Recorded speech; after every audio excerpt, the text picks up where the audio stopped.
یہ اللہ تعالیٰ نے ہمیں ڈائریکٹ نہیں بتایا بلکہ اپنے حبیب پاک صلی اللہ علیہ وسلم کے ذریعے بتایا. کیوں؟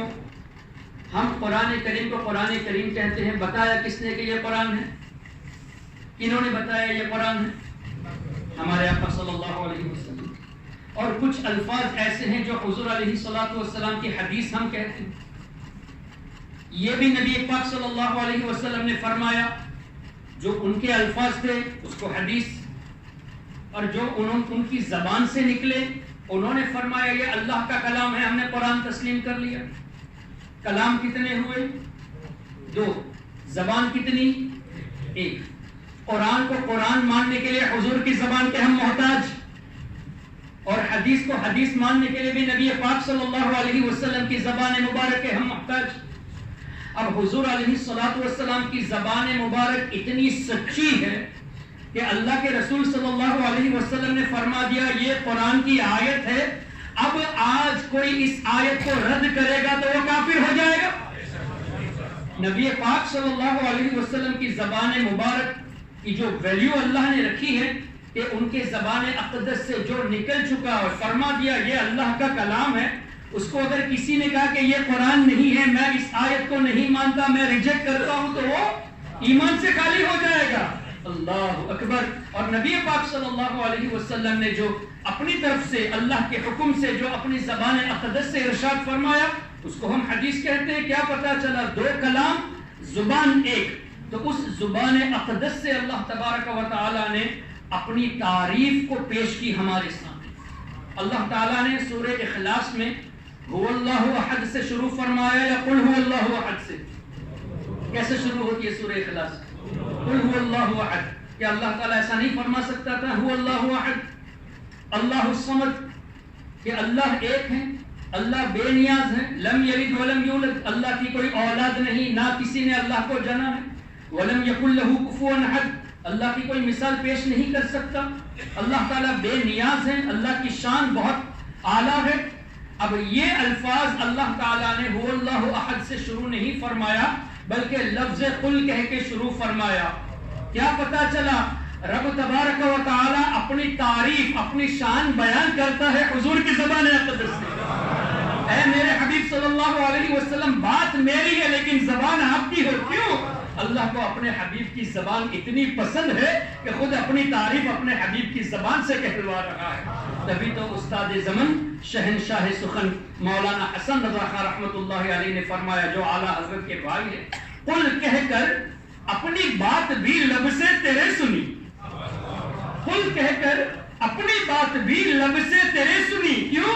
اللہ کو ہے اتنی تیری گفتگو پسند. اللہ کو آپ کی گفتگو اتنی پسند ہے کہ اپنی بات بھی اللہ تعالیٰ نے آپ کی زبان اقدس سے سنی. سبحان اللہ. تو اس قرآن کریم کی اس سورہ مبارک میں اور آخری جملہ وَلَمْ يَكُنْ لَهُ كُفُوًا أَحَدٌ، اللہ تبارک و تعالی جسم و جسمانیات سے پاک، مکان سے پاک، free from space, free from body, free from shape.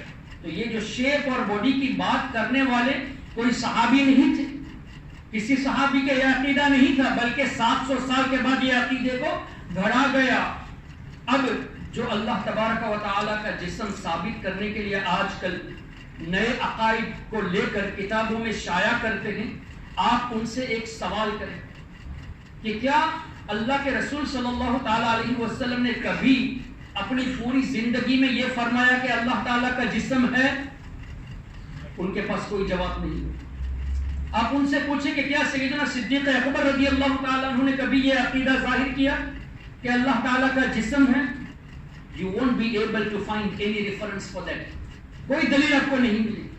سیدنا فاروق اعظم، سیدنا عثمان غنی، سیدنا مولا علی مشکل کشا اور دیگر صحابہ کرام، کسی سے آپ کو یہ روایت نہیں ملے گی کہ کسی نے بھی یہ عقیدہ رکھا ہو کہ اللہ تعالیٰ کا جسم ہے. اچھا، صحابہ سے علم سیکھنے والے تابعین تھے، صحابہ کی باتوں کو زیادہ سمجھنے والے تھے. تابعین میں سے کسی کا عقیدہ دکھا دے کہ کیا کسی نے یہ عقیدہ اپنی کتابوں میں لکھا کہ اللہ تعالیٰ کا جسم ہے؟ نہیں. تبا تابعین میں سے کسی نے نہیں. ائمہ کرام، محدثین، مفسرین، اولیاء کرام، کسی کا بھی یہ عقیدہ نہیں تھا. اب جب کسی کا یہ عقیدہ نہیں تھا اور آج کوئی ملا یہ کہے کہ اللہ کا جسم ہے تو آپ سواد اعظم کو مانیں گے یا اس کی بات کو مانیں گے؟ بالکل سواد اعظم کی بات کو مانیں گے. تو اللہ تبارک و تعالیٰ کے تعلق سے کسی نے جسم کا عقیدہ نہیں رکھا.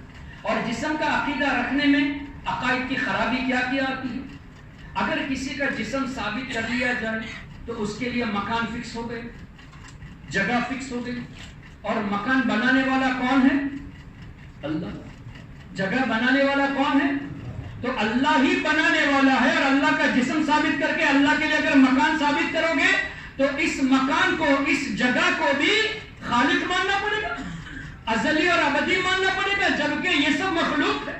خالق تو صرف اللہ تبارک و تعالی ہے. اب قرآن کریم کی ایک آیت کریمہ کو پیش کر کے یہ کہنا کہ نہیں اللہ نے فرمایا الرحمن علی العرش استوى, اللہ تعالیٰ عرش پر بیٹھا ہوا ہے, اس کا مطلب ہرگز یہ نہیں ہے کہ اللہ عرش پر بیٹھا ہوا ہے. لیکن یہ لوگ یہ مطلب نکالتے ہیں.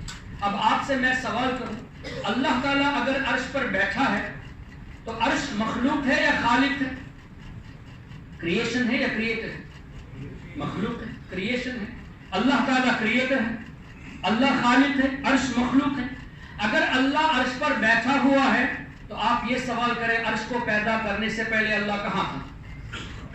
You have the right to ask this question کہ عرش کو پیدا کرنے سے پہلے اللہ کہاں تھا؟ یہی کہنا پڑے گا کہ عرش کو پیدا کرنے سے پہلے بھی اللہ موجود تھا. جب اللہ تعالیٰ بغیر سہارے کے موجود تھا تو اب سہارے کی ضرورت کیوں تم مانتے ہو؟ That Allah is seated on the arsh. اب قرآن کریم کی اس آیت کو لے کر ہمارے ذہنوں کو جب خراب کرنے کے لیے آئے تو آپ کو چاہیے کہ آپ کس طرح کاؤنٹر کوشچن کریں کہ عرش کو پیدا کرنے سے پہلے اللہ کہاں تھا. پھر ایک اور یہ بات کرتے ہیں کہ اللہ تو عرش پر ہی بیٹھا ہوا ہے, لیکن تہجد کے وقت اللہ تعالیٰ پہلے آسمان پر اتر کے آتا ہے. اب اترنے کے لیے جسم کی ضرورت ہے. جب اتر کے آتا ہے پہلے آسمان پہ تو عرش کے بعد فار ایگزامپل 7واں آسمان وہاں پہ آیا, وہاں سے پھر 6 آسمان پہ اترا, پھر 5ویں آسمان پہ, یوں کرتے کرتے پہلے آسمان پہ آ گئے اکارڈنگ ٹو دیئر آئیڈیالوجی. اب میں ابھی کرسی پہ بیٹھا ہوں, تھوڑی دیر کے بعد میں نیچے بیٹھ جاؤں گا تو میں اوپر رہا یا نیچے رہا؟ نیچے رہا. نیچے رہنے کا مطلب کیا ہوا؟ میں ابھی اوپر نہیں ہوں.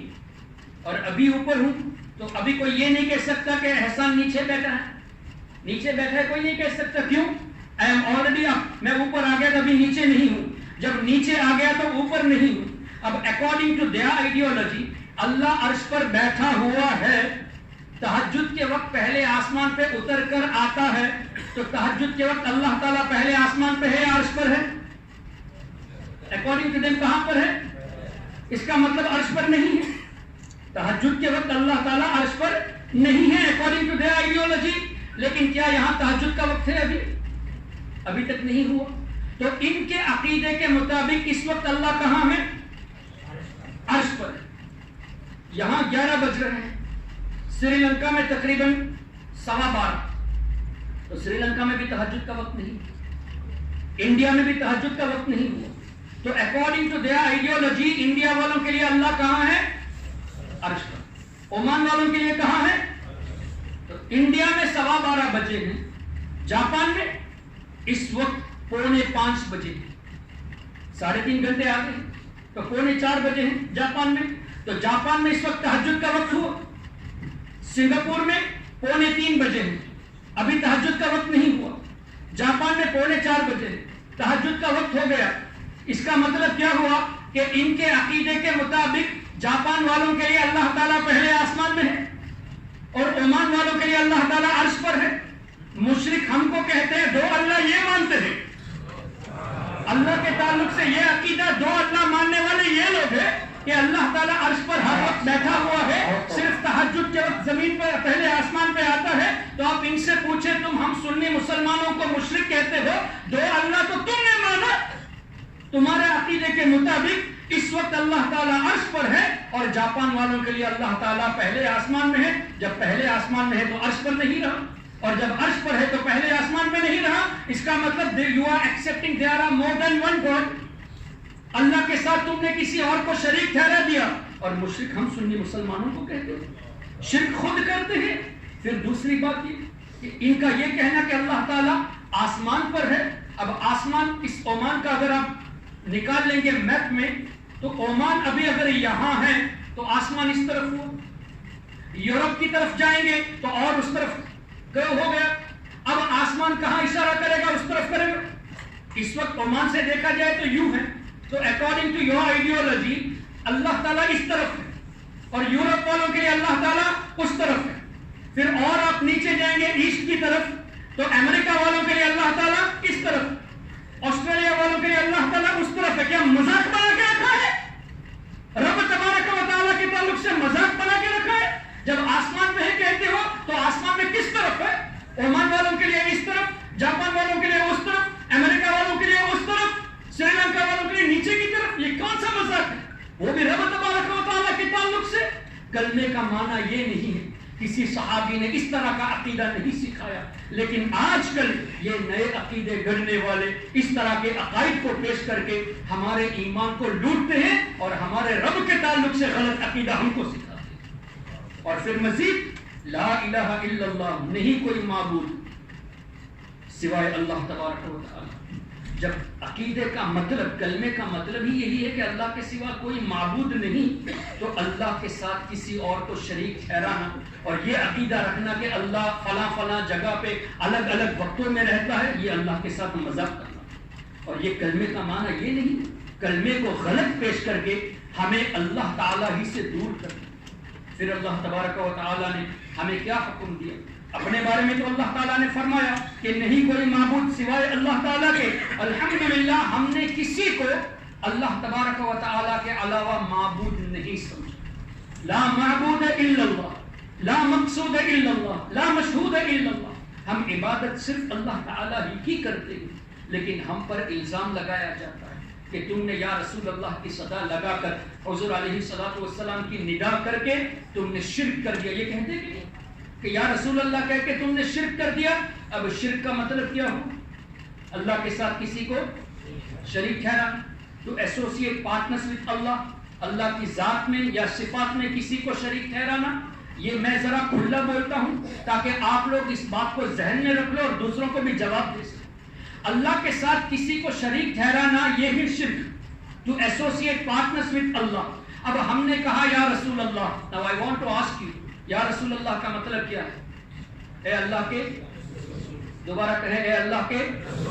یا نبی اللہ کا مطلب, یا حبیب اللہ کا مطلب. بات تو کلیئر ہوگی.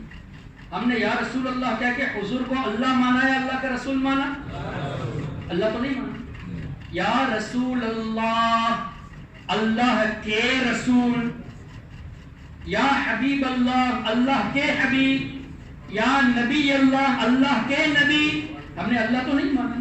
جب حضور کو اللہ مانا ہی نہیں تو عبادت کا سوال ہی نہیں پیدا ہوتا.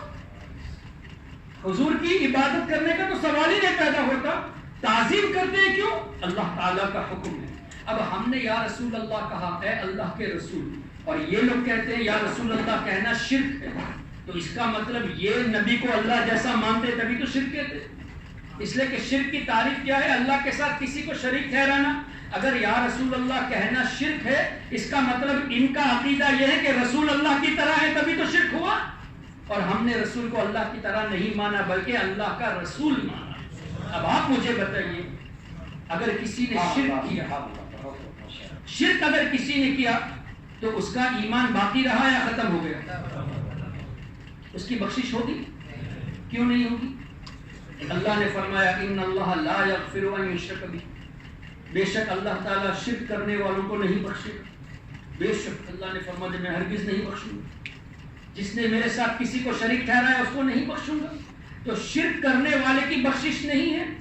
اس کا مطلب وہ ایمان سے خالی ہے. اگر کسی نے شرک کیا تو وہ ایمان سے خالی ہو گیا. اب جو ایمان سے خالی ہو گیا, مفتیان کرام موجود ہے, علماء کرام موجود ہے, آپ ان سے پوچھئے ایمان سے خالی ہو گیا تو نکاح باقی رہا یا ٹوٹ گیا؟ دوبارہ کہیں, نکاح ٹوٹ گیا. جب نکاح ٹوٹ گیا تو ماں باپ کا جو تعلق ہے وہ حرام کا ہوا یا حلال کا ہوا؟ حرام کا ہوا.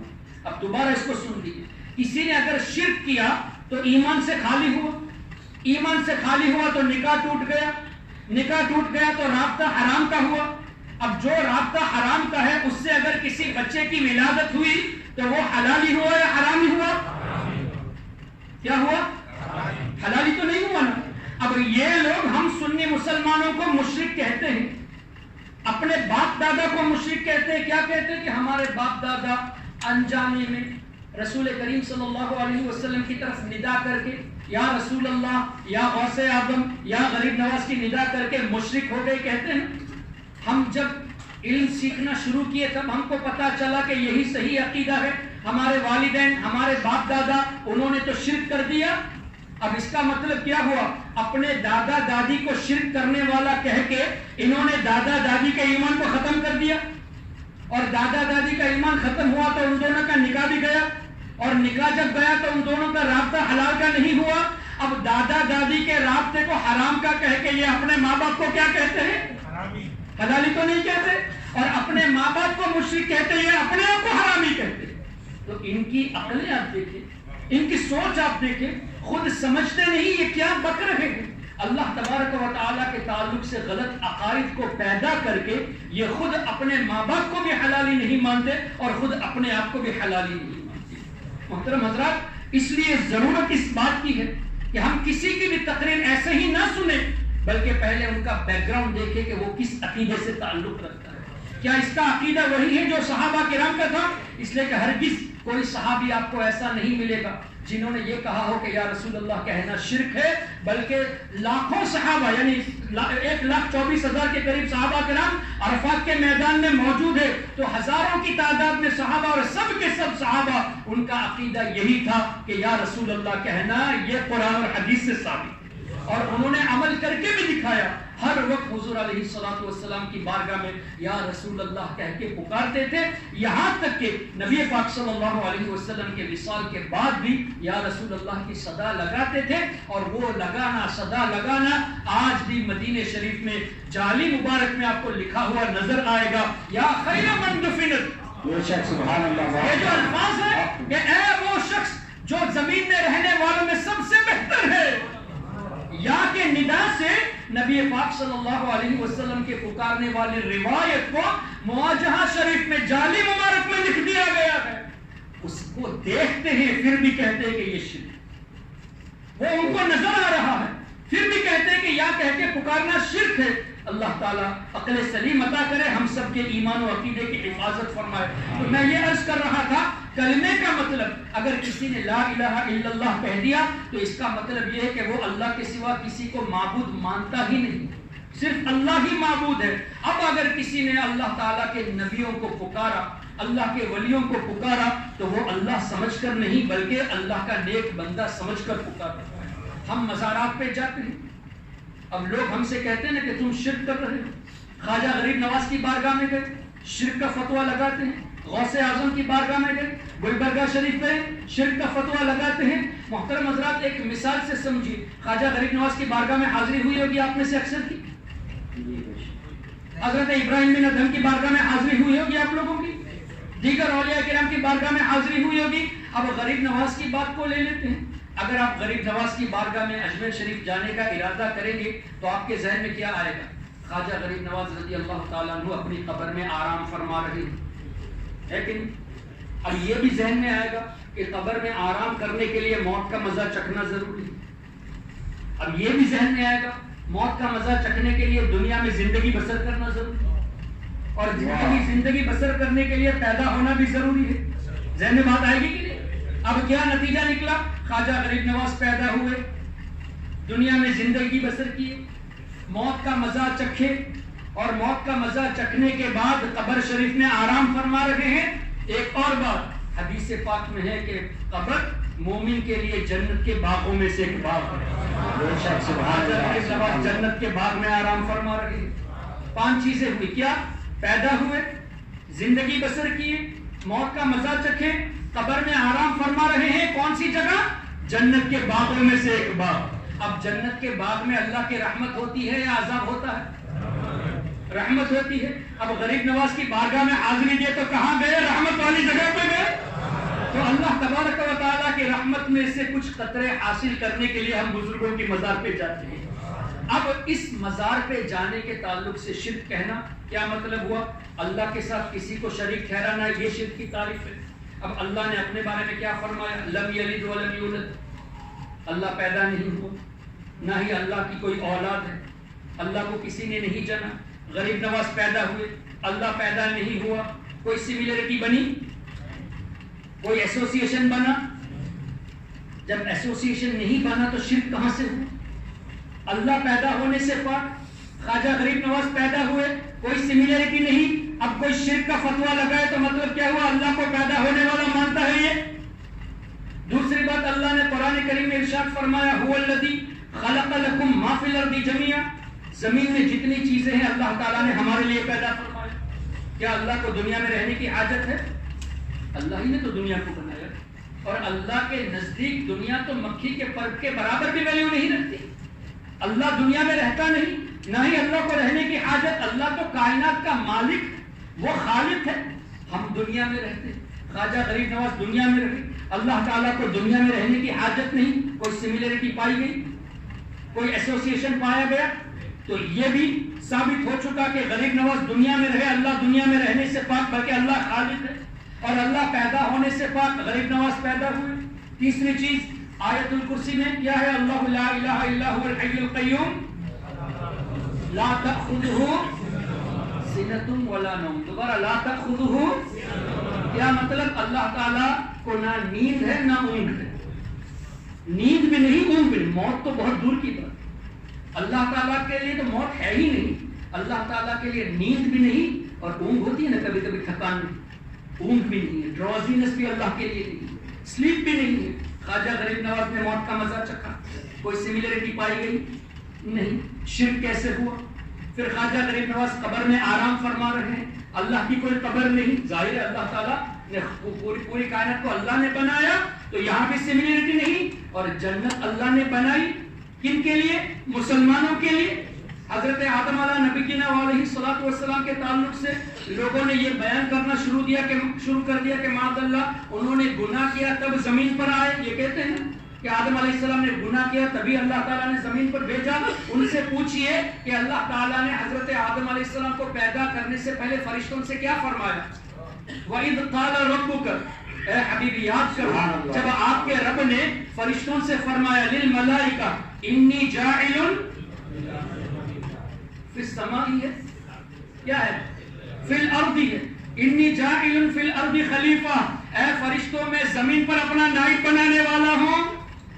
کیا پتا چلا؟ حضرت آدم علیہ السلام کی پیدائش سے پہلے اللہ نے اعلان فرما دیا کہ زمین پر نائب بنانے والا ہوں، تو زمین پر تو آنا ہی تھا ان کو۔ اب تم کہتے ہو گناہ کیے تبھی ہے، اللہ نے پہلے سے فرما دیا زمین کے لیے نائب بنانے والا ہوں۔ اور اللہ کے نبی تو ہر جگہ اللہ کے نائب ہوتے ہیں۔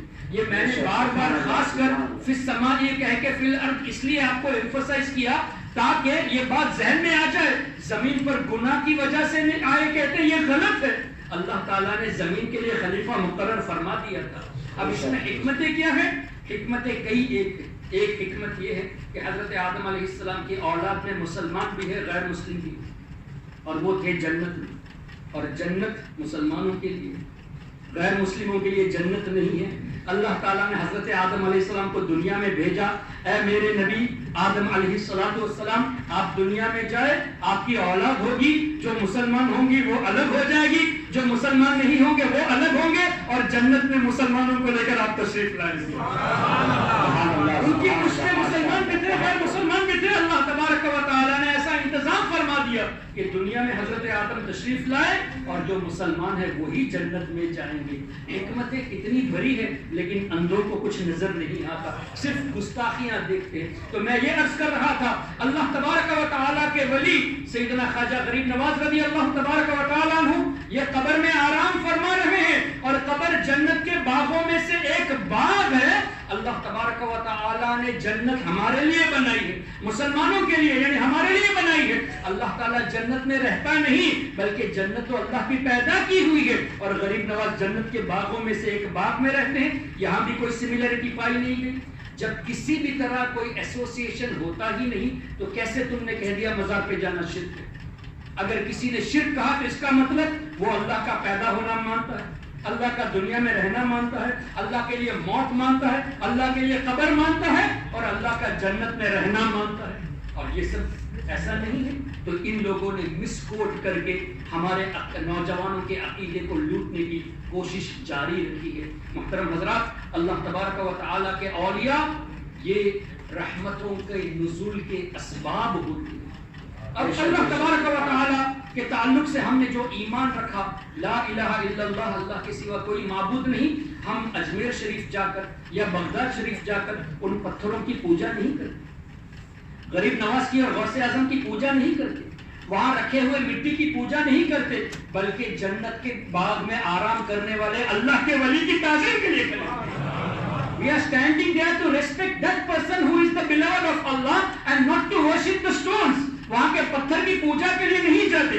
اگر یہ تعظیم شرک ہے تو ان سے پوچھیں، آپ عمرہ کے لیے جاتے ہوں، حج کے لیے بھی جاتے ہوں گے، کعبہ شریف کے سامنے کھڑے ہو کر یا اللہ تعالیٰ میری دعائیں قبول فرما، یا اللہ تعالیٰ میری دعائیں قبول فرما، نظر کہاں ہوتی ہے؟ کعبے کی طرف۔ کوئی یہ کیوں نہیں کہتا کہ پتھر کی پوجا کرتے تم کعبہ ورشپر ہو؟ کیوں نہیں کہتے؟ مزار پہ گئے تو قبر پجاری کہتے ہیں، گریو ورشپر کہتے ہیں، جبکہ ہم ان کی پوجا کے لیے نہیں جاتے، تعظیم کے لیے جاتے۔ اگر یہی تمہاری لوجک ہے کہ ان کی تعظیم کے لیے کھڑا ہونا یہ شرک ہے، قبر پوجا کرنا ہوا، تو کعبے کے سامنے کھڑا ہونا یہ بھی کعبے کو پوجنا ہوا۔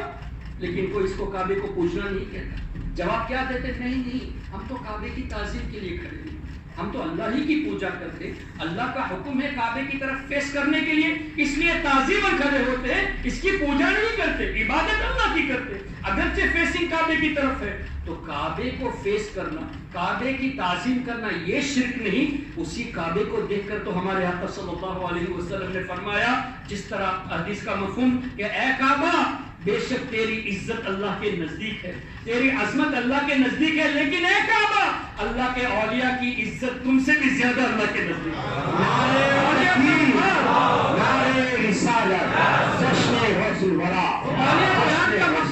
کعبے سے بھی زیادہ اللہ کی نظروں میں ہے، اللہ کی نظر میں کعبے سے بھی زیادہ اولیاء کی ہے۔ جب کعبے کی تعظیم یہ شرک نہیں تو کعبے سے جو افضل ہے ان کی تعظیم کیسے شرک ہو گئی؟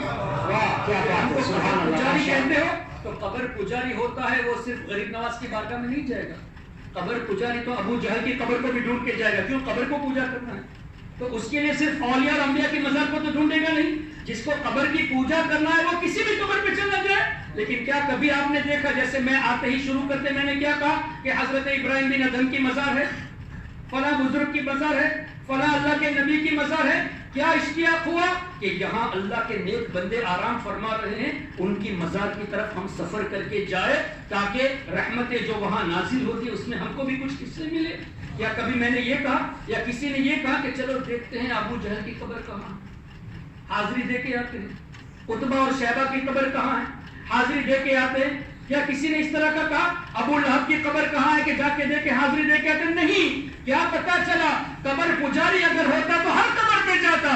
ہم سنی مسلمان پجاری نہیں، ہم تو اللہ کے اولیاء کو ڈھونڈ کر جاتے ہیں، کیوں؟ وہ اللہ کے نیک بندے ہیں، وہ اللہ والے ہیں، ان کی مزاروں کو ہم ڈھونڈ کے جاتے ہیں۔ تو لا الہ الا اللہ کا مطلب سمجھے بغیر شرک کے فتوے لگا کر یہ خود ایمان سے خالی ہو جاتے ہیں۔ مشرک کا فتویٰ ہم پر لگاتے ہیں، in reality they are going against Islam. اور آگے کا جملہ محمد رسول اللہ صلی اللہ علیہ وسلم، آپ اس کا ترجمہ کیا کہیں گے؟ محمد صلی اللہ علیہ وسلم اللہ کے رسول ہیں۔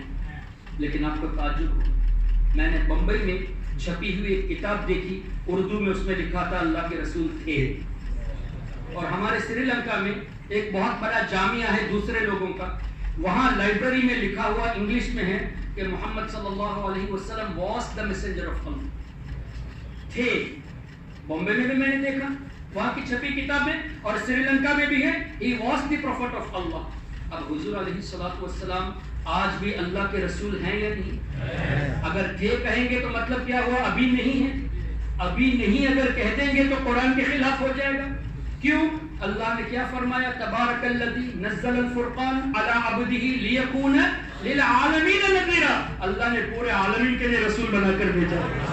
جب عالمین کے لیے رسول ہے تو ہم بھی عالمین میں ہیں، قیامت تک آنے والے عالمین میں رہیں گے، جنت میں رہنے والے بھی عالمین میں ہیں، سب کے لیے رسول ہے، تم نے کیسے کہہ دیا تھے؟ جب عالمین کے لیے رسول ہے تو اب بھی رسول ہیں۔ اب جو رسول کی کوالٹیز ہوتی ہے، ایک شخص جب رسول ہیں تو رسول کے اندر جو کوالٹیز ہوتی ہے وہ بھی رہتی ہے۔ ایسا نہیں ہے کہ رسول تو ہیں لیکن ان کی کوالٹیز ختم ہو گئی۔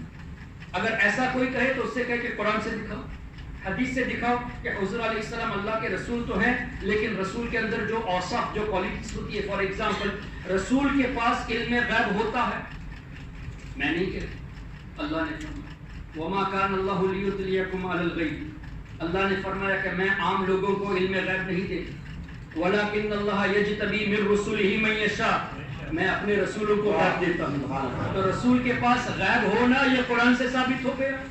عالم الغیب، اللہ تعالیٰ عالم الغیب ہے، فلا یظہر علی غیبہ احدا، اپنے غیب پر کسی کو اطلاع نہیں دیتا، الا مگر من ارتضی من رسول، اپنے رسولوں میں سے جسے چاہے۔ کیا پتا چلا رسولوں کو اللہ غیب کا علم دیتا ہے، تو اب یہ کنفرم ہو گیا جو رسول ہوتا ہے اس کے پاس غیب ہوتا ہے، اللہ تعالیٰ غیب کا علم عطا کرتا ہے۔ اب بھی حضور علیہ السلام رسول ہیں تو اب بھی علم غیب ہے، یہ نہیں کہہ سکتے کہ رسول ہیں لیکن علم غیب اب ختم ہو گیا، یہ کہیں گے تو قرآن کے خلاف ہوا اور پھر حدیث کے بھی خلاف۔ ہمارے آقا صلی اللہ علیہ وسلم نے فرمایا علمی بعد وفاتی کا علمی فی حیاتی، میرا علم میرا دنیا سے جانے کے بعد ایسا ہی ہے جیسے میری ظاہری زندگی میں میرا علم۔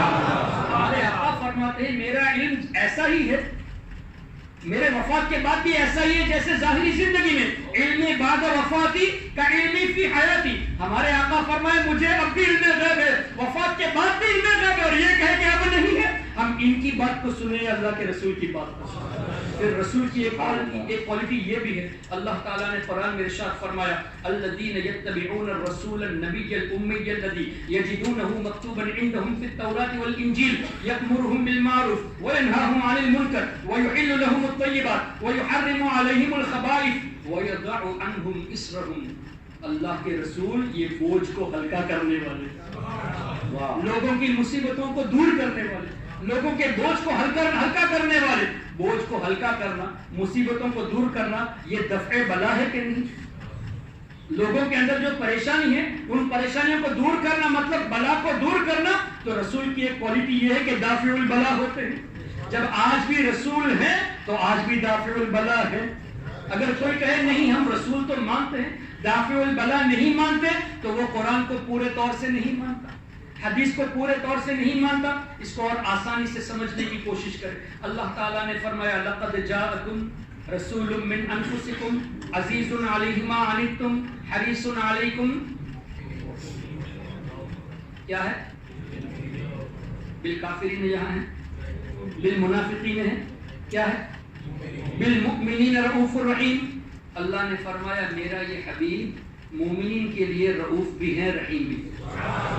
اب رؤوف اور رحیم کس کی صفت ہے؟ اللہ کی صفت۔ هو اللہ الذی لا الہ الا هو الرحمن الرحیم الملک القدوس، اس میں عزیز بھی ہے نا، اللہ کی صفت میں عزیز بھی ہے، رؤوف بھی ہے، رحیم بھی ہے، لیکن اللہ نے تینوں صفتوں کو یہاں جمع فرمایا۔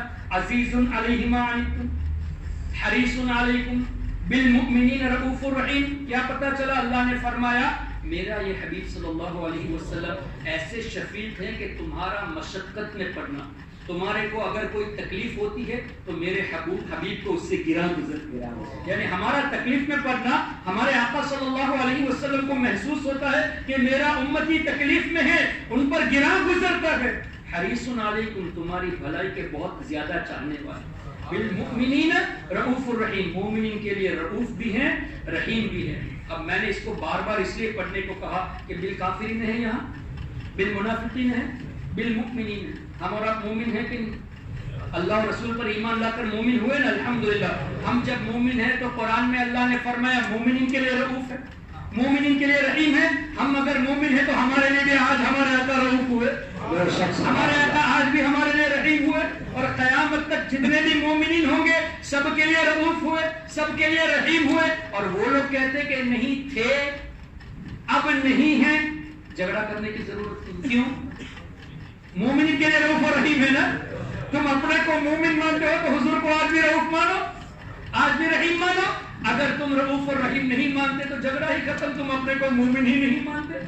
تو دیکھیے کلمے سے نبی پاک صلی اللہ علیہ وسلم کا محمد الرسول اللہ کہہ کر حضور کو آج بھی علم غیب جاننے والا ہمارا ماننا بھی ثابت ہوا، آج بھی دافع البلا ماننا بھی ثابت ہوا، آج بھی رؤوف الرحیم ماننا بھی ثابت ہوا۔ سبحان اللہ، اس کا انکار کرتا ہے تو وہ قرآن اور حدیث کے خلاف اپنی باتیں پیش کرتا ہے۔ اب ہمیں اللہ کی باتیں سننی ہے، رسول کی باتیں سننی ہے، یا ان لوگوں کی باتوں کو سننی ہے؟ پھر اب مجھے بتائیے، کیا کسی صحابی نے یہ کہا کہ حضور علیہ الصلوۃ والسلام دنیا سے پردہ کر چکے، اب ہمارا کلمہ بدل دے کہ حضور اللہ کے رسول تھے؟ ایک صحابی کا نام بتا دے، ایک تابعی کا نام بتا دے جنہوں نے یہ کہا ہو کہ رسول تھے؟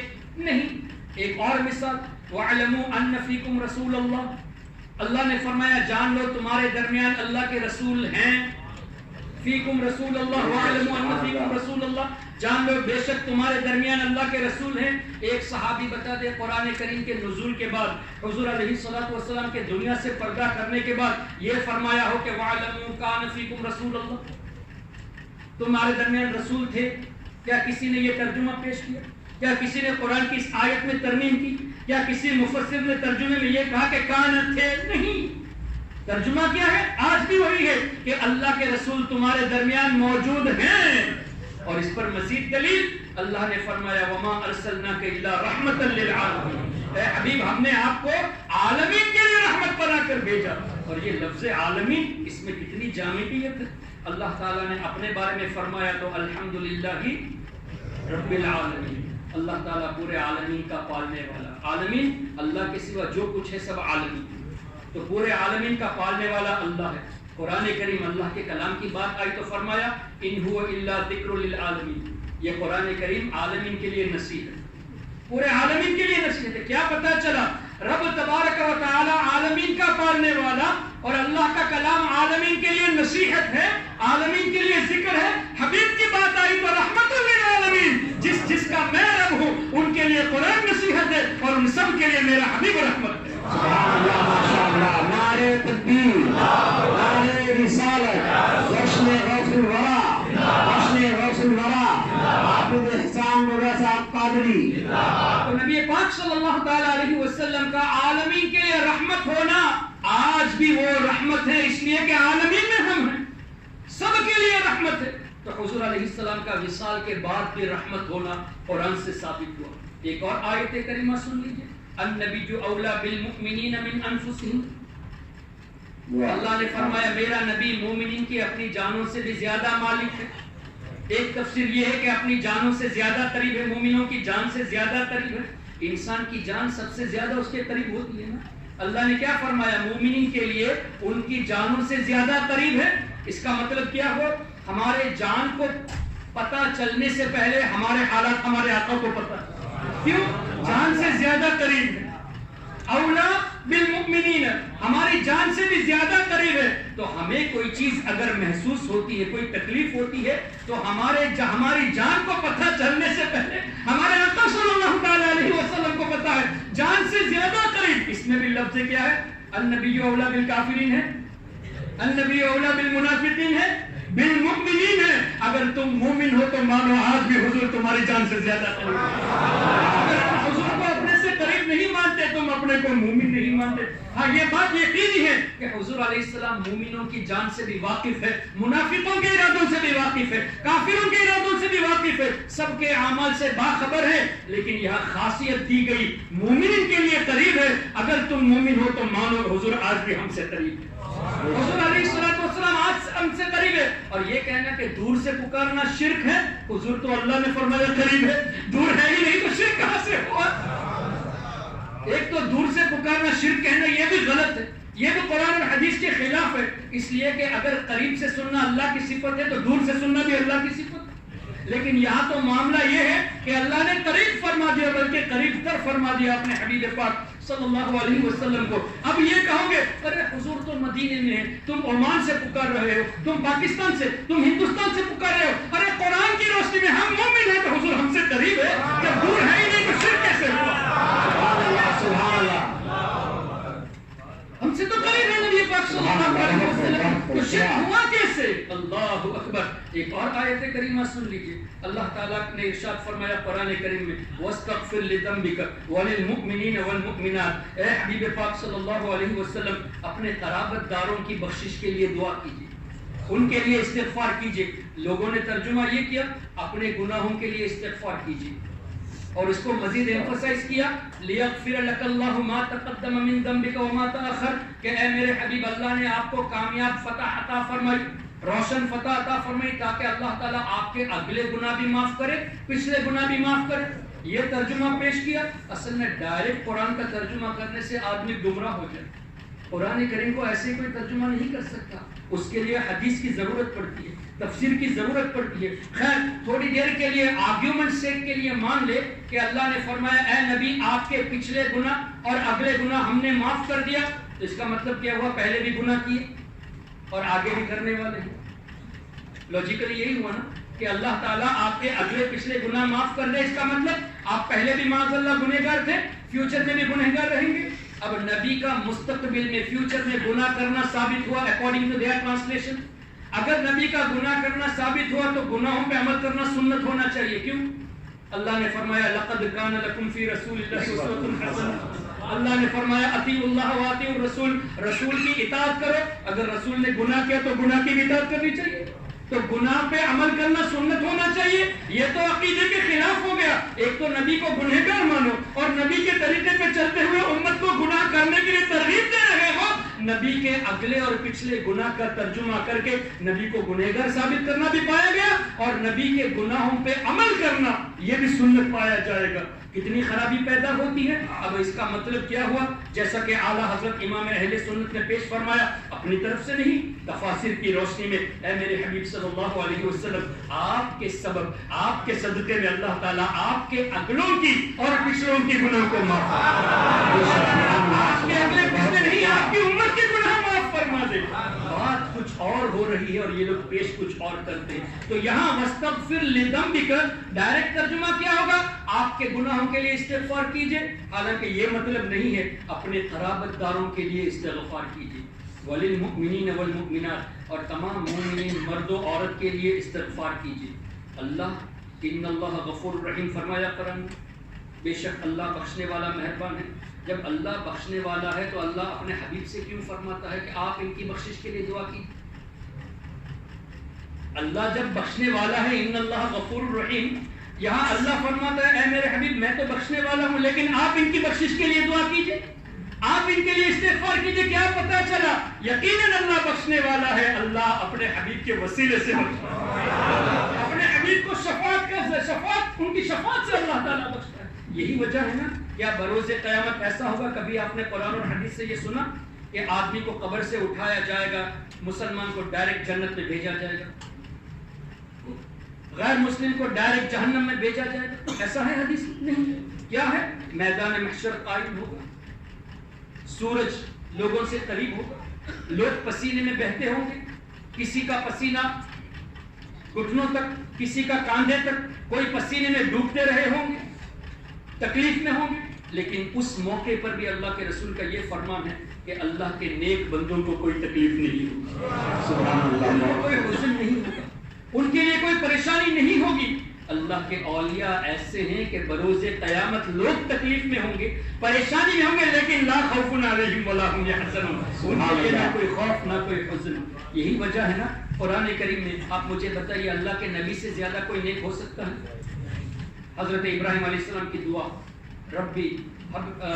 ربی حبلی حکم والحقنی بالصالحین. حضرت ابراہیم علیہ السلام نے دعا فرمائی یا اللہ تو مجھے نیکوں کے ساتھ ملا دے. ان سے بڑھ کر نیک کون ہے؟ سیدنا ابراہیم علیہ السلام تو ہمارے آقا صلی اللہ علیہ وسلم کے بعد افضل مرتبے والے, ان سے زیادہ نیک کون ہے؟ ہمارے لیے تعلیم, ہمارے لیے ایجوکیشن ہے کہ نیک لوگوں کے ساتھ رہنے کی دعا کرو. حضرت سلیمان علیہ السلام نے کیا فرمایا؟ وَأَدْخِلْنِي بِرَحْمَتِكَ فِي عِبَادِكَ الصَّالِحِينَ, یا اللہ اپنی رحمت سے مجھے نیک لوگوں میں شامل کر دے. ان سے بڑھ کر نیک کون ہے؟ اللہ کے نبی سے بڑھ کر کوئی نیک ہو سکتا ہے؟ لیکن ہماری تعلیم کے لیے کہ نیک لوگوں کے ساتھ رہنے کی دعا کرو. حضرت یوسف علیہ السلام کی دعا کیا ہے؟ توفنی مسلمہ والحقنی بالصالحین, یا اللہ مجھے مسلمان کی حیثیت سے موت عطا فرما اور تیرے نیک بندوں میں ملا دے. نبی ہمیشہ نبی ہوتا ہے, وہ تو مسلمان ہی رہیں گے, ان کی موت دنیا سے جانا ایمان کی حالت میں ہی ہوگا، اس لیے کہ نبی ہمیشہ نبی رہتا ہے۔ تعلیم ہمارے لیے ہے کہ ہر وقت ایمان کے لیے دعا کرو، یہ دعا کرو کہ اللہ ایمان کے ساتھ موت نصیب فرما، وَأَلْحِقْنِي بِالصَّالِحِينَ، اور نیک لوگوں میں ہمارا شمار کر دے، نیک لوگوں سے ملا دے۔ کیا پتا چلا نیک لوگوں کے ساتھ رہنے کی دعا کرنا نبیوں کی سنت ہے، اور اللہ نے کلام میں قرآن کریم میں دعا کو شامل فرما دیا۔ یہی وجہ ہے کہ ہم اولیاء کرام کے تعلق سے اللہ کی بارگاہ میں دعا کرتے، یا اللہ تیرے نیک بندوں کے سائے میں ہمارا حشر فرما۔ کیوں؟ وہ بے خوف رہیں گے، ان کے ساتھ رہیں گے تو ہمارے لیے بھی بخشش کا ذریعہ بن جائے گا۔ تو میدان محشر قائم ہوگا، جتنے بھی لوگ ہوں گے۔ کتنے لوگ آج دنیا میں؟ 6 بلین یا 7 بلین۔ آج سے 100 سال پہلے کتنے لوگ رہے ہوں گے؟ مان لیتے 5 بلین رہے۔ آج سے 500 سال پہلے مان لیتے 2 بلین رہے ہوں گے، لیکن آج سے 100 سال کے بعد ہو سکتا ہے 8 بلین ہو جائے، 200 سال کے بعد ہو سکتا ہے 9 بلین ہو جائے۔ ان سب کو ایکومولیٹ کریں۔ حضرت آدم علیہ السلام کے زمانے سے لے کر اب تک کتنے لوگ ہوئے، اب سے لے کر قیامت تک کتنے لوگ ہوں گے؟ یہ سب کے سب جتنے لوگ ہیں، اللہ اکبر۔ حدیث کا مفہوم، لوگ پریشانی میں جب ایک دوسرے کو تکتے رہیں گے، اللہ کے نبی حضرت آدم علیہ السلام کی بارگاہ میں حاضری دیں گے اور کہیں گے اے اللہ کے نبی، اے آدم علیہ السلام، آپ تو اللہ کے خلیفہ ہیں، اللہ نے آپ کو خلافت سے نوازا، آپ اللہ کے نبی ہیں، آپ ہماری بخشش کے لیے دعا کر دیجیے، ہمارے لیے سفارش کر دیجیے۔ میدان محشر میں کوئی اپنی طرف سے کچھ کر نہیں سکتا، اللہ تبارک و تعالیٰ کی مرضی کے خلاف کوئی کر نہیں سکتا، لیکن سب کا حضرت آدم علیہ السلام کے پاس جا کر ان کی تعریف کرنا، آپ تو اللہ کے نبی، آپ تو اللہ کے خلیفہ ہیں، آپ ہمارے لیے سفارش کر دیجئے۔ یعنی نبی کی تعریف کرنا اور نبی سے مدد مانگنا، نبی کا وسیلہ لینا اللہ کے کوٹ میں جائز تو دنیا میں کیسے حرام ہو گیا؟ سبحان اللہ، سبحان اللہ۔ اللہ کے نبی یہ کفر کو مٹانے آئے تھے نا، شرک کو مٹانے آئے تھے، کفر کرانے نہیں، معاذ اللہ مٹانے آئے تھے۔ حضرت آدم علیہ السلام کیا کہیں گے؟ اذهبوا الى غیری، کسی اور کی طرف جاؤ۔ پوچھا جائے گا کہاں جائیں؟ حضرت نوح علیہ السلام کے پاس جاؤ۔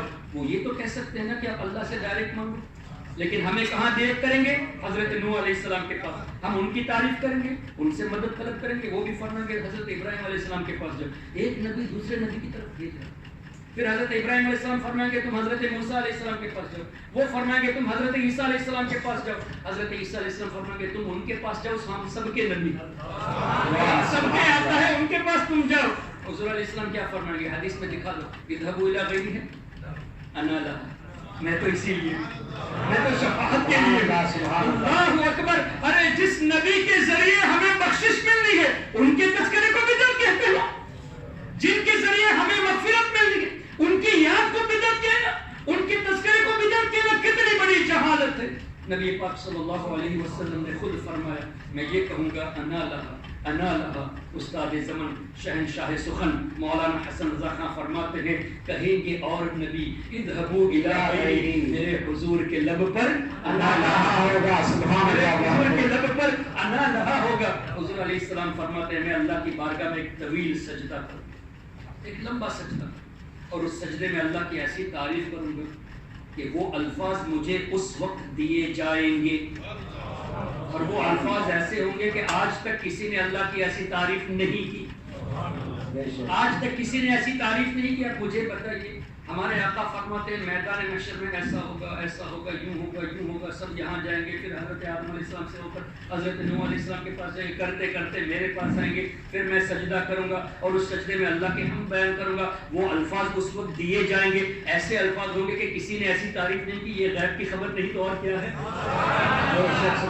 The things which are going to happen, our Nabi is saying in advance کہ ایسا ایسا ہوگا، وہ الفاظ ایسے ہوں گے جن سے آج تک کسی نے اللہ کی تعریف نہیں کی۔ کیا پتا چلا؟ ہمارے آقا جانتے ہیں ہم کن الفاظ سے اللہ کو یاد کرتے ہیں، ہم سے پہلے جن لوگوں نے اللہ کی تعریف کی کن الفاظوں سے یاد کیا اللہ کے نبی جانتے ہیں، ہمارے بعد جو تعریف کریں گے وہ بھی جانتے ہیں، تبھی تو فرمایا وہ الفاظ ایسے ہوں گے کہ کسی نے ایسی تعریف نہیں کی۔ ہمارے آقا سب کی زبان سے واقف ہے، اور کیوں نہ ہو، وما ارسلنا من رسول الا بلسان قومی، اللہ نے فرمایا ہم نے جس قوم کی طرف رسول کو بھیجا اس قوم کی زبان ہم نے سکھایا۔ رب نے فرمایا کہ ہم نے سکھا کر بھیجا، کیا مطلب؟ اللہ کا کوئی بھی نبی کسی کا اسٹوڈنٹ نہیں ہوتا، کسی کے اسٹوڈنٹ اگر ہو تو کوئی کہہ سکتا ہے تم حضرت موسیٰ علیہ السلام کا کلمہ پڑھتے ہو، وہ تو میرے اسٹوڈنٹ ہیں، تم حضور کا کلمہ پڑھتے ہو، وہ تو میرے اسٹوڈنٹ ہیں۔ اللہ کو یہ منظور نہیں کہ کوئی میرے نبی کو اپنا شاگرد کہہ کے پکارے، تمام نبیوں کو اللہ نے سکھایا۔ اور حضور علیہ السلام کے بارے میں اللہ نے کیا فرمایا؟ تبارک الذی نزل الفرقان علی عبدہ لیکون للعالمین نذیرا۔ جو رسول جس قوم کی طرف بھیجا جاتا ہے اس قوم کی زبان اللہ سکھاتا ہے۔ ہمارے آقا عالمین کے لیے رسول ہے، تو عالمین میں جتنے لوگ ہیں سب کی زبان ہمارے آقا جانتے ہیں، جتنے جانور ہیں سب کی زبان جانتے ہیں، جتنے پرندے ہیں سب کی زبان جانتے ہیں، فرشتوں کے بھی رسول ہیں ان کی بھی زبان جانتے ہیں، جنوں کے بھی رسول ہیں ان کی بھی زبان جانتے ہیں۔ آج دنیا میں کتنی زبانیں بولی جاتی ہیں؟ آپ گوگل سرچ کر کے دیکھیں، اس وقت تقریباً 5000 لینگویجز بولی جاتی ہیں، اور حضرت آدم علیہ السلام کو اللہ تعالیٰ نے 7 لاکھ زبانیں سکھا دی تھی۔ دنیا میں جتنی زبانیں ہیں، آسمانوں میں جتنی زبانیں ہیں، جنوں کی جتنی زبان، پرندوں کی جتنی زبان، سب کے رسول ہمارے آقا ہے، تو اللہ نے سب کی زبانیں انہیں قسم کو سکھا دی۔ امی نبی کا مطلب یہ نہیں معاذ اللہ ان پڑھ ہے، امی کا مطلب یہ ہے کہ اللہ کے سوا کسی سے نہیں پڑھے، اللہ نے سب کچھ سکھا کے بھیجا۔ الرحمن علم القرآن، رحمان نے اپنے حبیب کو قرآن سکھایا۔ قرآن میں کیا ہے؟ ہر چھوٹی بڑی چیز کا ذکر ہے، ہر خشک و تر کا ذکر ہے، قرآن میں ہر چیز کا تفصیلی بیان ہے۔ جب ہر چیز کا بیان قرآن میں ہے، اس قرآن کے بارے میں اللہ نے فرمایا وَنَزَّلْنَا عَلَيْكَ الْكِتَابَ تِبْيَانًا لِكُلِّ شَيْءٍ۔ اے حبیب جو کتاب ہم نے آپ پر نازل کی اس میں ہر چیز کا تفصیلی بیان ہے، اور اے حبیب ہم نے آپ کو قرآن سکھایا۔ الرحمن علم القرآن، تو رب جب سکھاتا ہے قرآن اور اس قرآن میں ہر چھوٹی بڑی چیز کا ذکر، ہر وقت اینڈ ڈرائی کا ذکر ہے، اس کے بعد بھی کہنا کہ حضور کو یہ نہیں معلوم، حضور کو وہ نہیں معلوم، کتنی بڑی جہالت ہوئی۔ اگر کوئی ایسا واقعہ کوئی پیش کرے کہ سرکار علیہ السلام کو فلاں وقت یہ بات معلوم نہیں تھی، تو آپ پوچھئے وَعَلَّمَكَ مَا لَمْ تَكُنْ تَعْلَمْ، اللہ نے فرمایا اے حبیب جو کچھ آپ نہیں جانتے تھے وہ تمام چیزیں ہم نے سکھا دی۔ اس آیت کے بعد والا واقعہ ہے یا پہلے والا واقعہ؟ اگر پہلے والا واقعہ ہے تو بالفرض اس وقت نہیں جانتے تھے، اب تو جانتے ہیں۔ کیوں؟ اے حبیب جو کچھ آپ نہیں جانتے تھے ہم نے سکھا دیا، رب نے فرمایا۔ تو اب ایسی کوئی چیز باقی رہی نہیں جو حضور نہ جانتے ہو، اللہ کے عطا سے سب کچھ جانتے ہیں۔ اگر وہ واقعہ اس کے بعد والا ہے تو اللہ کے سکھانے پہ اعتراض کرتے ہو کہ اللہ نے سب سکھا دیا، یہ واقعہ نہیں سکھایا، تو اللہ کے پڑھانے پر اعتراض ہوا، اللہ کے سکھانے پر اعتراض ہوا۔ محترم حضرات سیدھا سا جواب، کوئی بھی کوئی واقعہ پیش کر کے کہ دیکھو دیکھو حضور کو یہ نہیں معلوم تھا، سرکار کو یہ نہیں معلوم تھا، ایک ہی سوال وَعَلَّمَكَ مَا لَمْ تَكُنْ تَعْلَمْ، اے حبیب جو کچھ آپ نہیں جانتے تھے ہم نے سکھا دیا۔ اس آیت کے بعد والا واقعہ ہے یا پہلے والا واقعہ؟ وہ یقیناً یہی کہے گا پہلے والا واقعہ ہے، اس لیے کہ بعد میں ایسا کوئی واقعہ دکھا ہی نہیں سکتا۔ جب پہلے والا واقعہ ہے تو اب معلوم، اب تو جانتے ہیں نا، جب اب جانتے ہیں تو نہ جاننے والی بات رہی کہاں؟ فار ایگزامپل ایک بچے سے آپ کہیں 10 سال پہلے وہ لکھنا نہیں جانتا، 10 سال پہلے وہ فلاں چیز نہیں جانتا، 10 سال پہلے اس کو سائنس کی معلومات نہیں تھی، 10 سال پہلے میتھمیٹکس نہیں معلوم تھا، اب تو جانتا ہے نا۔ اب یہ کہنا ہے تم تو نہیں جانتے، یہ تو بے وقوفی ہے۔ ارے اس وقت نہیں جانتا تھا، اب تو سیکھ چکا ہے، اب تو میتھمیٹکس جانتا ہے، اب جیوگرافی جانتا ہے، اب ہسٹری جانتا ہے، اب سائنس جانتا ہے۔ اب یہ کہنا نہیں اس وقت نہیں جانتا تھا اس لیے اب بھی نہیں جانتا، یہ تو جہالت ہوئی۔ کسی عام آدمی کو پرانی بات کو رکھ کے ہم یہ نہیں کہتے کہ اب تم جاہل ہو، اور تم ہمارے آقا کے بارے میں یہ لفظ استعمال کرتے ہو کہ اللہ کے رسول کو یہ نہیں پتا، اللہ کے رسول کو وہ معلوم نہیں تھا۔ کتنی بڑی جہالت ہے، مسلمان ہو کر نبی پاک کے تعلق سے اس طرح کی بات نہیں کرنا۔ میں یہ عرض کر رہا تھا، حضور علیہ السلام نے فرمایا میں سجدہ کروں گا، اور اللہ فرمائے گا ارفع رأسک اے میرے حبیب، اپنے سر کو سجدے سے اٹھائیے، سل تعطا، آپ مانگیے آپ کو عطا کیا جائے گا، قل تسمع آپ کہیے آپ کی بات سنی جائے گی، وشفع تشفع آپ شفاعت کیجئے آپ کی شفاعت قبول کی جائے گی۔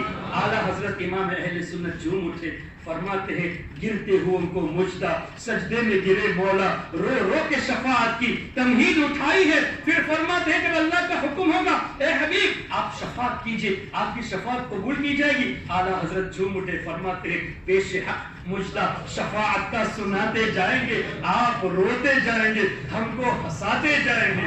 اللہ اکبر، نبی پاک صلی اللہ علیہ وسلم کی کیا شان، اللہ بخشنے والا ہے، لیکن اللہ کو منظور یہ ہے کہ اے میرے حبیب آپ شفاعت کریں میں بخشوں، آپ امت کے لیے استغفار کے میں بخشوں گا۔ اب کوئی یہ کہے کہ نہیں اس وقت دنیاوی زندگی میں استغفار مسلمانوں کے لیے کرتے تھے، اب نہیں کرتے تو قرآن میں وَاسْتَغْفِرْ لِذَنبِكَ وَلِلْمُؤْمِنِينَ وَالْمُؤْمِنَاتِ، اگر تم مومن ہو تو مانو آج بھی تمہارے لیے استغفار کرتے، اگر تم نہیں مانتے تو ٹھیک ہے، تم اپنے کو مومن نہیں مانتے تو یہ بھی مت مانو کہ حضور تمہارے لیے استغفار کرتے۔ ہم مسلمان ہیں تو ہم یقین رکھتے ہیں کہ ہمارے آقا آج بھی استغفار فرماتے ہیں، اور یہ حدیث میں بھی ہے حیاتی خیر لکم ووفاتی خیر لکم، ہمارے آقا نے فرمایا میرا دنیا میں رہنا بھی تمہارے لیے بہتر، میرا دنیا سے جانا بھی بہتر۔ ایک بات یہ سمجھ میں نہیں آتی، رہنا بہتر تو سمجھ میں آ گئی، دنیا سے جانا تمہارے لیے بہتر، یہ کیسے سمجھ میں آئے؟ حضور نے اس کا بھی جواب دے دیا، تمہارے اعمال مجھے پیش کیے جائیں گے، تمہارے نیک اعمال کو دیکھ کر اللہ کا شکر ادا کروں گا، تمہارے گناہوں کو دیکھ کر تمہارے لیے اللہ کی بارگاہ میں بخشش کی دعائیں کروں گا، تمہارے لیے استغفار کروں گا۔ کیا پتا چلا ہمارے آقا ایسے رحمت والے آتا ہے کہ دنیا میں زندگی میں تو ہماری بخشش کے لیے دعائیں کیے، وفات کے وقت بھی کیے، آج قبر انور میں بھی ہمارے لیے بخشش کی دعائیں کرتے ہیں، اور کل بروز قیامت بھی ہمارے لیے دعائیں کریں گے۔ اس رسول کا تذکرہ بدعت ہے، اس نبی کی ولادت کا تذکرہ شرک اور بدعت ہے، یہ کہاں کا انصاف ہے؟ پھر نبی پاک صلی اللہ تعالی علیہ وسلم میدان محشر میں جب سن لیا ہم نے حدیث میں کہ حضرت آدم علیہ السلام کے پاس جائیں گے، پھر حضرت نوح علیہ السلام، پھر حضرت ابراہیم علیہ السلام، کرتے کرتے آخر میں ہمارے آقا کی بات میں کیوں ایسا نہ کرے کہ سب کے سب ہم نے حدیث میں پڑھ لیا ایٹ دی اینڈ سرکار کی بارگاہ میں جانا، تو ایسا کیوں نہ ہو کہ سب کے سب ڈائریکٹ حضور کی بارگاہ ہی میں جائے، حضرت آدم علیہ السلام کی بارگاہ میں نہ جائے؟ سوچ سکتے ہیں کہ بھئی ہم اینڈ آف دی ڈے سرکار شفاعت کریں گے، اس کے بعد ہی تمام نبی شفاعت فرمائیں گے۔ اس کا مطلب یہ نہیں کہ حضرت آدم علیہ السلام شفاعت نہیں کریں گے، نہیں، مطلب یہ ہے کہ شفاعت کا دروازہ آقا کھولیں گے، بعد میں ہم لوگ شفاعت کا دروازہ سب سے پہلے کھولیں گے، پھر نبیوں کی جماعت شفاعت کریں گے، پھر علماء، شہداء، اولیاء سب شفاعت کریں گے۔ اللہ تعالیٰ نے کیٹیگری رکھی ہے شفاعت کے لیے، بزرگوں کی، اللہ کے نیک بندوں کی کیٹیگری رکھی ہے، سب شفاعت فرمائیں گے۔ تو یہاں حضور علیہ السلام کی بارگاہ میں ڈائریکٹ ہم کیوں نہیں چلیں گے؟ ایسا نہیں ہوگا، کیوں؟ اعلیٰ حضرت نے اس کا جواب دیا، کلیم و نجی، مسیح و صفی، سبھی سے کہیں بھی بنی، کیوں؟ یہ بے خبری کہ خلق و پھری کہاں سے کہاں تمہارے لیے۔ اللہ تعالیٰ ہمارے ذہنوں سے اس بات کو نکال دے گا، ہمارے ذہنوں میں وہ بات رہے گی نہیں کہ یہاں جا کر آخر میں حضور کی بارگاہ میں جانا تو ہے، ڈائریکٹ حضور کی بارگاہ میں جائیں، یہ ذہن سے نکل جائے گا، بلکہ اللہ انتظامی کچھ ایسا فرمائے گا، یہ بے خبری ہمیں بے خبر کر دے گا کہ مخلوق ایک ایک نبی کے پاس جا کر بعد میں میرے حبیب کی بارگاہ میں آئے تاکہ میرے حبیب کی عظمت ظاہر ہو جائے۔ نے فرمایا فقط اتنا سبب ہے انعقاد بزم محشر کا کہ ان کی شان محبوبی دکھائی جائے۔ اللہ کے رسول صلی اللہ علیہ وسلم کی شان، ان کو جب ہم اللہ کا رسول مانتے ہیں تو دافع البلا ماننا بھی ضرور ہے، علم غیب کا جاننے والا ماننا بھی ضرور ہے، آج بھی رحمت ماننا ضروری ہے، آج بھی رؤوف ماننا ضروری، آج بھی رحیم ماننا ضروری، آج بھی ہمارے لیے استغفار کرنے والا ماننا ضروری۔ جو مومن ہوگا وہ مانے گا، جو مومن نہیں ہوگا وہ اس کا پرابلم ہے، مانے نہ مانے اس کا پرابلم ہے۔ الحمدللہ کلمے نے ہمیں ثابت کر کے دکھا دیا، ہمارا جو کلمہ ہے ویری کلیئر، اللہ تعالیٰ جسم و جسمانیت سے پاک ہے، اللہ تعالیٰ مکان سے پاک ہے، ہم اللہ کے سوا کسی کی عبادت نہیں کرتے، اللہ کے نیک بندوں کی بارگاہ میں جانا یہ ان کی تعظیم کے لیے نہ کہ پوجا کے لیے۔ اور اللہ کے رسول صلی اللہ علیہ وسلم اللہ کے عطا سے غیب کے جاننے والے بھی ہیں، دافع البلا بھی ہے، مشکل کشا ہے، رحمت ہے، رؤوف ہے، رحیم ہے، عزیز ہے۔ اللہ کے عطا سے ہمارے آقا ہمارے لیے سب کچھ ہے اور مالک بھی ہیں۔ کیوں؟ اللہ کے رسول نے فرمایا اعلموا ان الارض للہ ورسولہ، جان لو زمین کا مالک اللہ اور اس کے رسول ہے۔ تو جس زمین میں ہم ٹھہرے گئے وہ زمین بھی اللہ کے رسول کی ملکیت ہے، اور جنت وہ بھی ہمارے آقا کی ملکیت ہے۔ کیوں؟ اللہ تعالیٰ نے فرمایا ان اللہ اشتری من المؤمنین انفسهم واموالهم بان لهم الجنہ، اللہ تعالیٰ نے مومنوں کے مال اور جان کے بدلے میں جنت دے دی۔ اب اللہ نے جان اور مال کے بدلے میں جنت دے دی، یعنی ایک ٹریڈنگ ہو گئی، جان دے دو میرے لیے مال دے دو، میں جنت دیتا ہوں، ٹریڈنگ ہو گئی تو مالک ہو گئے نا۔ تو ایک مسلمان جنت کے اپنے حصے کا مالک بنتا ہے، تو ہمارے آقا صلی اللہ علیہ وسلم جو تمام مسلمانوں کے مالک ہے ان کو جنت کا مالک کہہ دیا، تو تمہیں تکلیف کیوں ہوتی ہے؟ تمہیں تکلیف کیوں ہوتی ہے؟ تبھی تو اعلیٰ حضرت امام اہل سنت نے فرمایا سر سوئے روزہ جھکا پھر تجھ کو کیا، دل تھا ساجد نجدیا پھر تجھ کو کیا، ارے ان کو تملیک ملک الملک سے مالک عالم کہا پھر تجھ کو کیا۔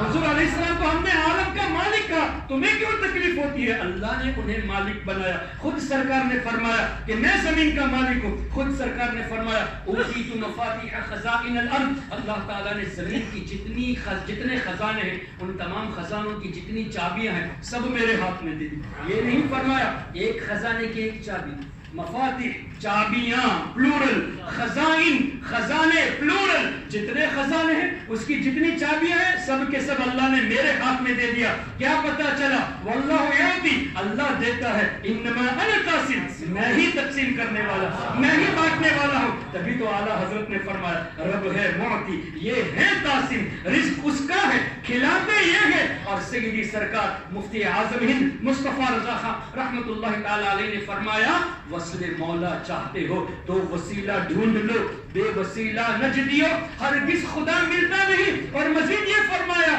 بتا دے کوئی کسی اور سے بھی کچھ پایا؟ جسے ملا جو ملا وہ ملا مدینے سے، کیوں؟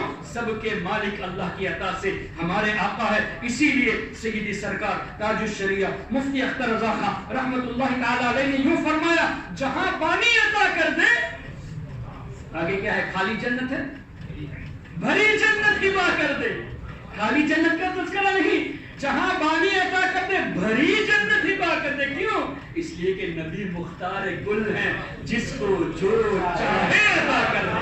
اللہ ہمارے آقا صلی اللہ علیہ وسلم کی سچی غلامی میں ہم سب کو رکھے، اسی غلامی میں موت نصیب فرمائے، اور صحیح عقائد اہل سنت پر گامزن رہنے کی توفیق عطا فرمائے، اور تمام بد عقیدوں سے اللہ تعالی ہمارے ایمان و عقیدے کی حفاظت فرمائے، ہمارے نسلوں کی حفاظت فرمائے، قیامت تک آنے والی نسلوں کو اللہ تعالی سنی صحیح العقیدہ بنائے، اور سب کے دلوں میں اولیاء کرام اور خصوصاً غوث و خواجہ کی محبت بھر دے۔